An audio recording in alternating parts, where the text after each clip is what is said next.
Okay, so I want to stop you. So really, the problem, I asked a question, why do I have such a hard time talking about capitalism to my Catholic friends?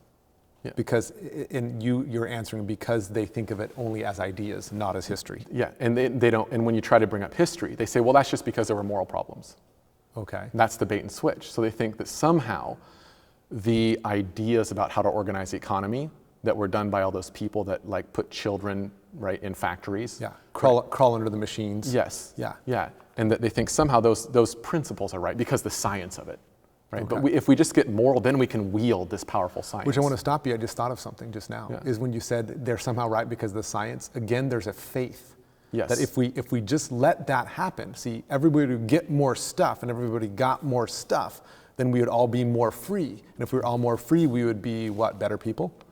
There's an assumption that you start taking it away and it's like, wait a minute, what are you saying the ultimate end of man is? Is it just to get stuff and to get security and earthly goods? No, you forget about the purpose that we're made. Again, why we as Catholics must reject this idea of anthropology. Yes. Man is an autonomous individual, as a collection of his choices, and he's made for this earth, and that's it. But as a family man, you know that you have to have a certain amount of economic goods, right, in order to be a good father. Yeah. If you are constantly in need, right, you don't have safety, you don't have security, you don't have any provision for the future, you live in constant anxiety, right, it's very difficult to have a good family. And if you don't have a good family, it's very difficult to have good children, right? So we need material circumstances. So we absolutely need, right, a good economy for the sake of the health of the family and the instruction, the nurturing, the things that are done in a family.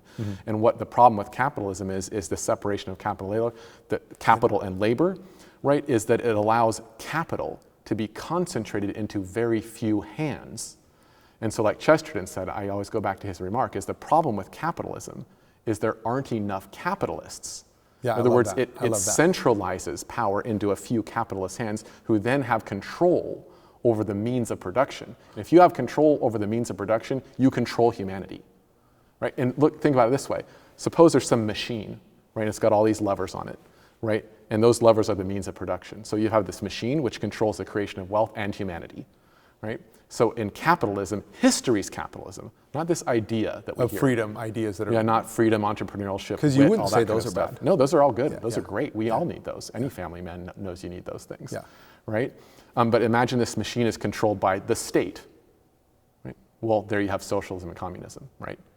Now imagine that the state hands it over to like 3 capitalists. Yeah. That's capitalism. Yeah. It's actually 2 sides of the same coin. It's the same mistake, right? Is the control of the means of production is taken away from families and put into somebody else's hand that centralizes that control over the means of production and therefore the control of people. We no longer have, you said, subsidiarity. The family can't operate in the legitimate sphere that is its by nature, that God set up an order in the family, and that it takes it away from that. So that to me is the fundamental problem with it. So the fundamental problem of capitalism is that it takes away the God-given authority or ability or role of a family to secure its liberty and to secure what it needs, right, to nurture and care for true humanity, to produce society. I mean, a family is a society.